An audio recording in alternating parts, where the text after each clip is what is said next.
Olá, Motolama na área. A grande novidade no momento e a salvação do nosso sofrido planeta são os veículos elétricos. Pelo menos é o que a mídia tradicional tenta nos convencer. Apesar das óbvias deficiências do sistema elétrico, tipo tempo de carga, autonomia, preço das baterias e outras inconsistências generalizadas, o sistema de mobilidade elétrica, como são chamados esses veículos pequenos elétricos, deveriam ser incentivados pelo Estado. Mas não. Como sempre digo, se pode complicar, para que facilitar? A novidade agora é que tem que emplacar até os patinetes. Como se isso garantisse a qualidade do motorista, ou do piloto, ou do patineteiro. Recentemente, foi mostrado em todos os telejornais os serviços de trânsito das cidades recolhendo patinetes elétricos e bicicletas elétricas, sob a alegação de que estavam irregulares. Ou seja, os caras mudam a lei e no dia seguinte já estão prendendo os pobres usuários de patinete. Hoje vamos tentar entender como que funcionam essas leis que mais dificultam do que facilitam o uso desses veículos elétricos. Essa matéria foi sugerida pelo Djalma Rodrigues, lá de Teresópolis. Valeu, bacana, boa ideia. Motolama começando agora.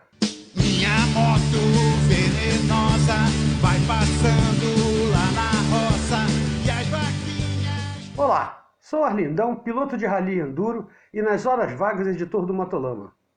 Entender as atitudes do governo em relação ao nosso dia a dia é uma tarefa bem complicada. E para que você também não entenda, assim como outros milhões de brasileiros, se inscreva no Motolama. E com isso, nós juntos vamos não entender como é que funcionam essas leis. E para reforçar o não entendimento, dê o like e compartilhe com todo mundo para que mais pessoas fiquem estupefatos com essas governices. E falando nisso, um parceiro do Motolama, o Wilson Santos, que é um motociclista, turista, geógrafo, acabou de lançar um livro, Pelas Estradas do Jequitinhonha, Crônicas de um Motociclista Solitário. Ele conta o passeio solitário que ele fez de Uberlândia até Pedra Grande a bordo de uma XTZ 150. O livro é repleto de análises sociais e geográficas da região, tudo isso de uma forma bem poética. Vale a pena a leitura. O link para quem quiser adquirir o livro vai estar aqui embaixo na descrição. Antes de entrar no assunto, vamos entender qual é a real necessidade da mobilidade elétrica. Os combustíveis fósseis, gasolina, diesel, um dia vão acabar. Portanto, encontrar uma alternativa é da maior importância. As alternativas óbvias hoje são o hidrogênio, os motores elétricos e o álcool como combustível. O hidrogênio pode ser usado tanto quanto combustível para queimar, tipo gasolina, quanto pode ser usado para produzir eletricidade. O hidrogênio dificilmente vai acabar, afinal é o elemento mais abundante no universo. Só que pelo nosso atual nível de desenvolvimento, extrair o hidrogênio da água ou do ar ainda é muito caro e não compensa. Os motores elétricos, apesar de serem muito mais eficientes que os motores a gasolina, ainda não temos uma forma decente de armazenar essa eletricidade. Quero dizer, as baterias ainda são caras, quase o preço do veículo inteiro.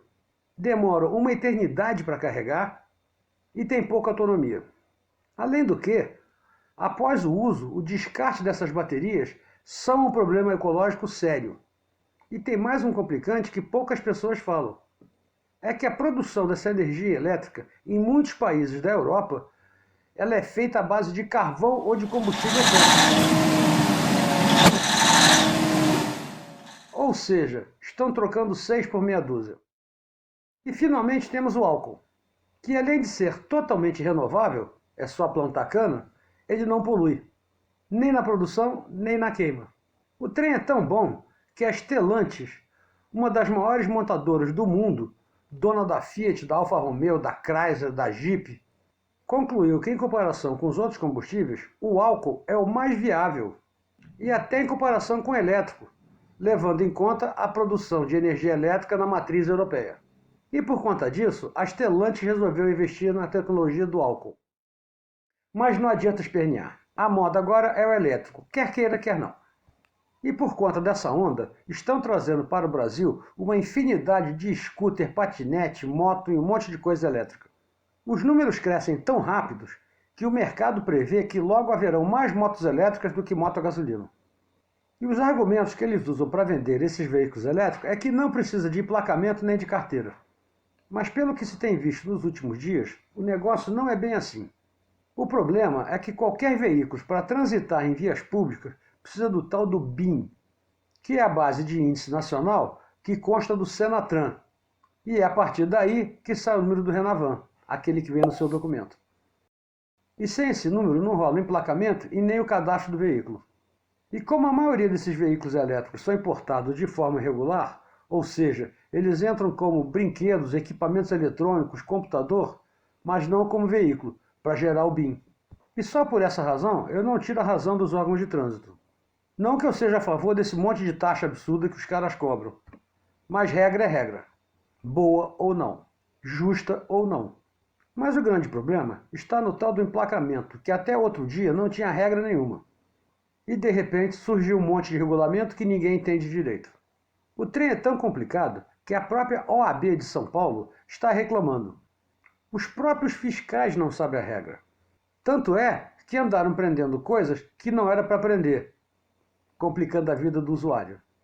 E como esse pessoal adora se complicar a tua vida, eles prendem aquilo que não era para prender e que você basta ir no dia seguinte lá liberar. Perde o seu dia todo na fila, pagando imposto, pereré, para poder liberar um troço que foi preso irregularmente. Mas quais são essas regras? Primeiro vamos definir o que é uma coisa e o que é outra coisa. Basicamente existem patinete, bicicletas, autopropelidos, scooters e moto. Não vou comentar sobre motos elétricas e scooters elétricos, porque a coisa é meio óbvia. Tem que emplacar, etc, blá, blá, blá. Vou me ater aos que são controversos. A primeira definição que vale a pena, apesar de entrar nos não controversos, é a diferença entre moto e scooter. Moto é aquele que você monta, igual um cavalo. E scooter é aquele que você senta de perninha junto, igual a menina moça. De resto, as diferenças e discrepâncias começam pelo fato de ter ou não ter acelerador. Isso se dá porque as bicicletas elétricas, pela definição, elas não têm acelerador e o motor é acionado quando você pisa no pedal de pedalar. Mas os patinetes não têm pedal, tem que ter acelerador. Então como é que fica isso? A lei é meio obscura nesse quesito, o que atrapalha bastante. Porque a legalidade fica por conta de decisão do guardinha da esquina. E o que é pior, às vezes pelo motorista do reboque, que nem agente de trânsito é.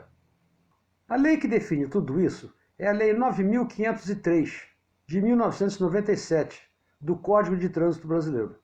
E como essa lei já foi modificada e remexida várias vezes, ninguém sabe direito como é que está valendo hoje. Enquanto isso, vamos tentando organizar essa zona. Pelo que entendi, são basicamente 3 categorias. Tem a motocicleta, que basicamente é um veículo de 2 rodas com ou sem sidecar, guiado por um condutor em posição montada. Isso! Tem a motoneta, o popular scooter, que como eu disse lá na frente, você senta nele de perninha junto igual moça virgem. Ui! E tem o ciclomotor, que é basicamente a mesma coisa, só que o motor a gasolina só pode ir até 50 cm3 e no caso dos elétricos até 4 kW. E a velocidade máxima tem que ser inferior a 50 km por hora.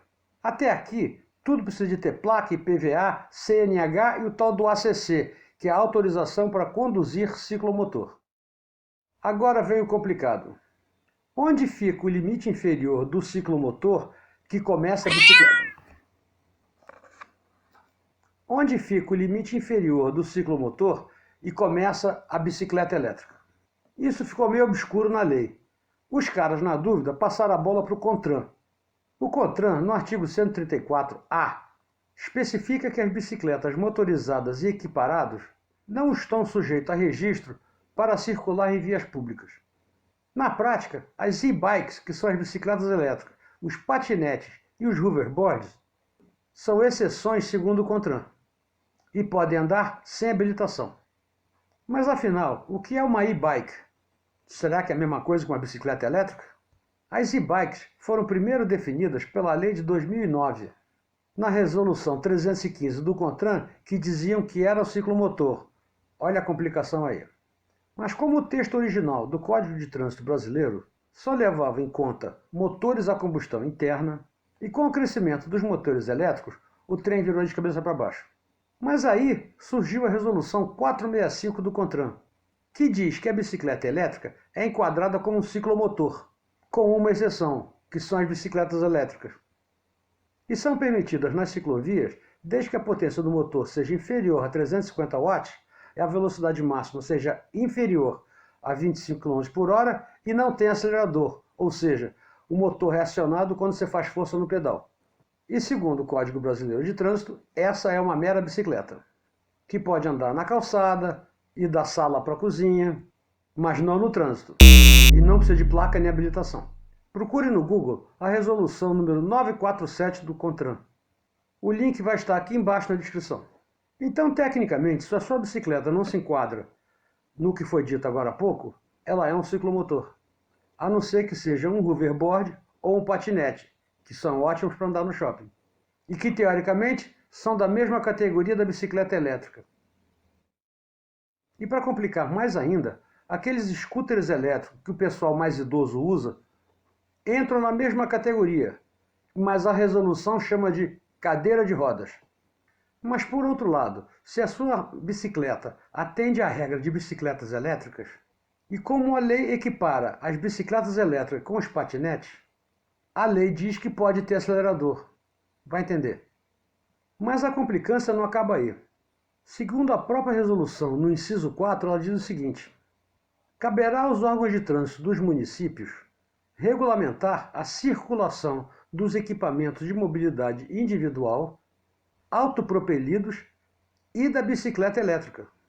E essa é a parte que mais causa problemas. A definição de equipamento de mobilidade individual está junto com a da e-bike. Só que um pode andar na calçada, o outro só em ciclovia. Mas no caso dos autopropelidos, eles não falam em potência. Deve ser legal pegar uma dessas cadeiras elétricas de idoso e instalar nele um puta motor V8. Vai ser divertido. Ou seja, ninguém sabe nada, nem a lei. Resultado, tem que ficar esperto com as suas leis e tomar cuidado para se enquadrar direitinho.